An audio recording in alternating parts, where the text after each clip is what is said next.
Hello everyone, welcome to एडवे study. तो finally supreme court ने कह दिया है कि जो ईडब्ल्यूएस का 10% का आरक्षण था वो सही है। वो किसी भी प्रकार के संविधान के मूल ढांचे का उल्लंघन नहीं करता है। तो सुप्रीम कोर्ट ने ये कह दिया है।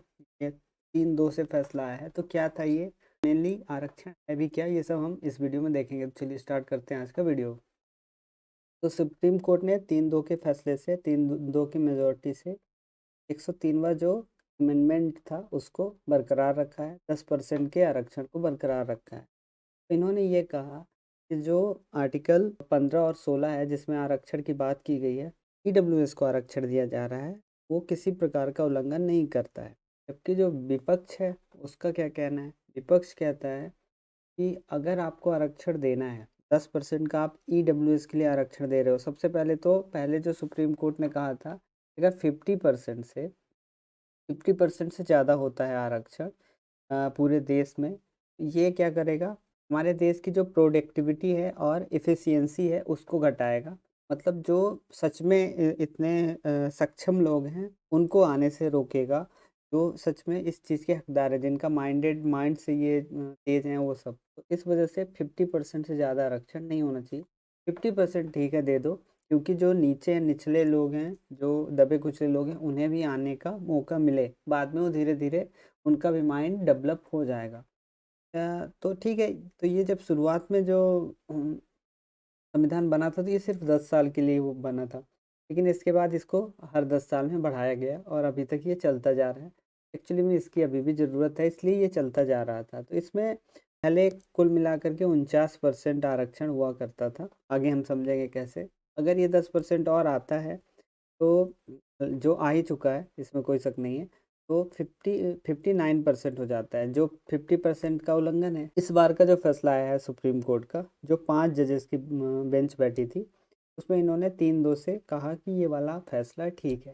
थोड़ा सा आरक्षण को समझते हैं, आरक्षण दिया भी क्यों जाता है इसको समझते हैं। ये चीज़ आप लोगों के लिए और क्लियर होगी। हालांकि यहाँ पे एक बात और ऐड कर दूँ, जो इसके विपक्ष में थे जो लोग, वो क्यों क्या कह रहे हैं। तो विपक्ष वाले लोग कह रहे हैं कि अगर आपको ईडब्ल्यूएस को आरक्षण देना है, तो ये सिर्फ सवर्णों के लिए क्यों है। अगर आपको आरक्षण देना ही है तो पूरी पूरी, मतलब इसमें कोई ये नहीं होना चाहिए कि आपको सवर्ण के लिए देना है, सभी को एक साथ दो।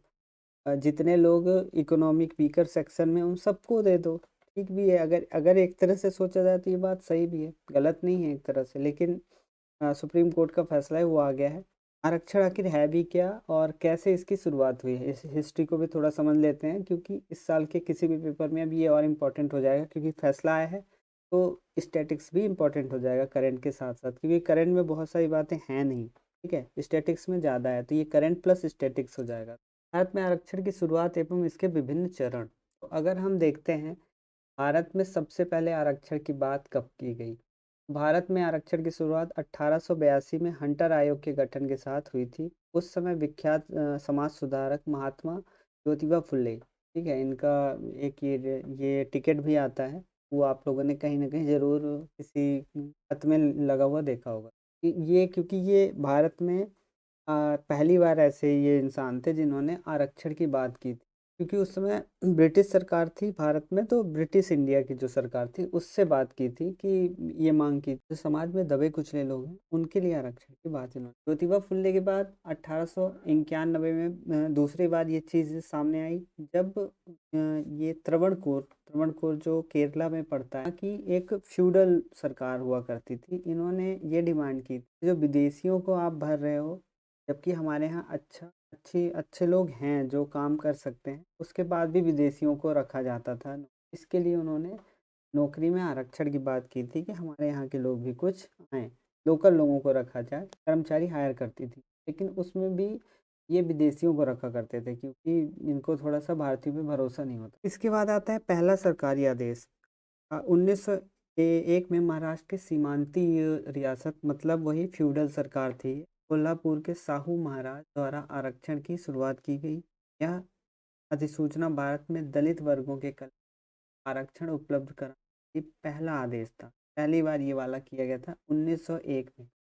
उसके बाद ये तो सबको पता है 1919 का, इसमें कम्युनल अबॉट करके आया था। इसके पहले 1908 में अंग्रेजों द्वारा बहुत सारी जातियों और समुदायों के पक्ष में प्रशासन में इनका थोड़ा बहुत हिस्सा था के लिए आरक्षण की शुरुआत की।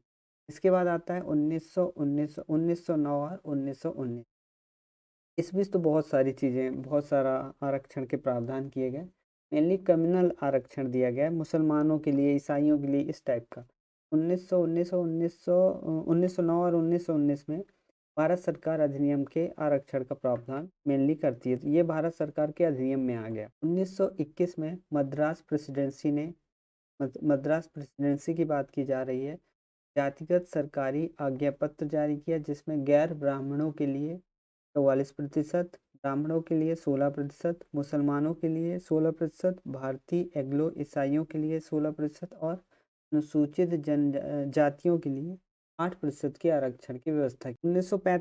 1935 में सबको पता है कि पुनः समझौता हुआ था, और उसके पहले पुनः समझौता हुआ था जिसमें दलितों के लिए अलग निर्वाचन क्षेत्र की मांग की गई पहली बार। ठीक है, निर्वाचन क्षेत्र की मांग 1935 में की गई थी। यहाँ पे आरक्षण की बातें हो रही थी अलग अलग नौकरी वगैरह में, लेकिन निर्वाचन की जो प्रक्रिया है, मुसलमानों के लिए तो पहले से डिमांड चल रही थी अलग आरक्षण की, लेकिन ये जो जनजातियां हैं, खासकर SC ST की जो बात है, वो 1935 में पहली बार पुनः समझौता के तहत आई, जो भीमराव अम्बेडकर ने गांधी जी के सामने रखा था। इसके बाद 1942 में BR अम्बेडकर ने अनुसूचित जातियों की उन्नति के समर्थन के लिए अखिल भारतीय दलित वर्ग महासभा की स्थापना की। अखिल भारतीय दलित वर्ग महासभा की स्थापना किया था इन्होंने। सरकारी सेवाओं इन्होंने क्या किया, इन्होंने सरकारी सेवाओं एवं शिक्षा के क्षेत्र में अनुसूचित जातियों के लिए आरक्षण की मांग की थी।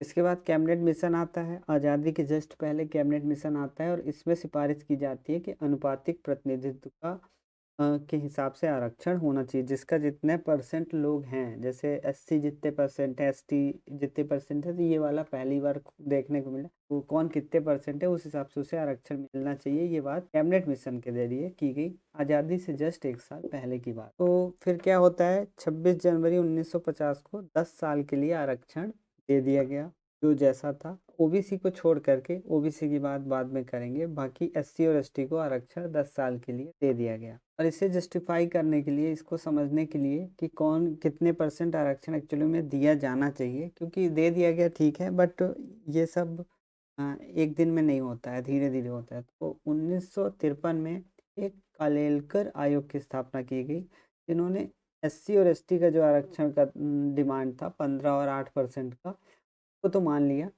लेकिन OBC का जो आरक्षण की बात की जा रही थी, उसको उस समय उन्होंने नहीं माना।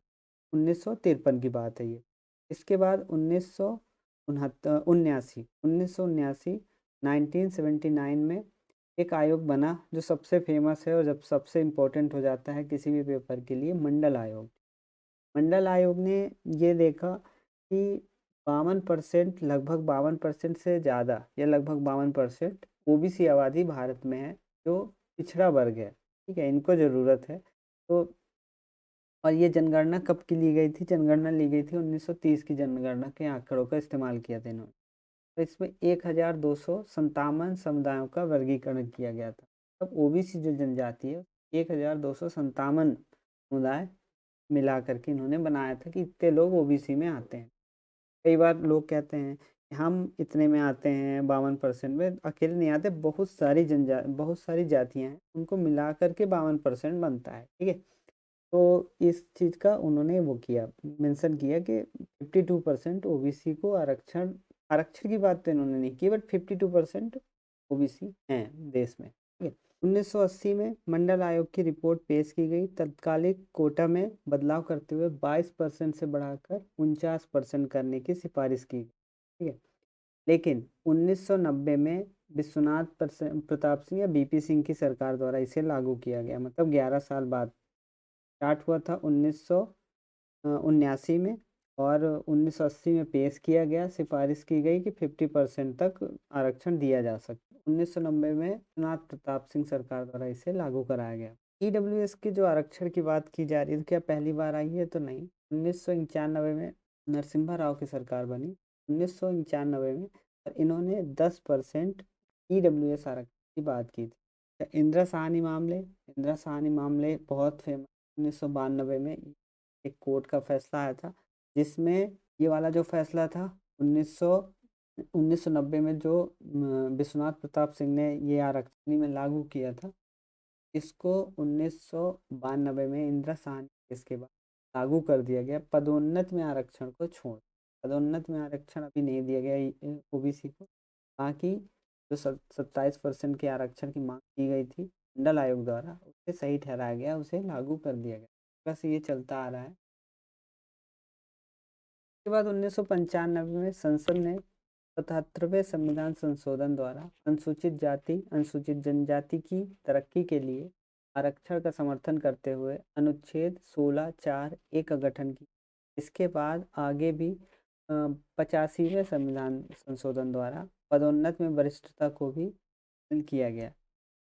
85वें संविधान संशोधन द्वारा, लेकिन ये वाला हुआ एसटी के लिए। इसके बाद कुछ और फैसले हुए सुप्रीम कोर्ट के द्वारा दिए गए, और फाइनली 10 अप्रैल 2008 को भारत के सर्वोच्च न्यायालय ने, मतलब सुप्रीम कोर्ट ने, सरकारी धन से प्रेषित, मतलब सरकारी स्कूल कॉलेज और संस्थाओं में 27% ओबीसी कोटा शुरू करने के लिए सरकारी कदम को सही ठहराया। इसके अलावा न्यायालय ने स्पष्ट किया कि क्रीमी लेयर को आरक्षण के दायरे से बाहर रखा जाना चाहिए। क्रीमी लेयर का जो ये कॉन्सेप्ट था वो 2008 में पहली बार सुनने में आता है।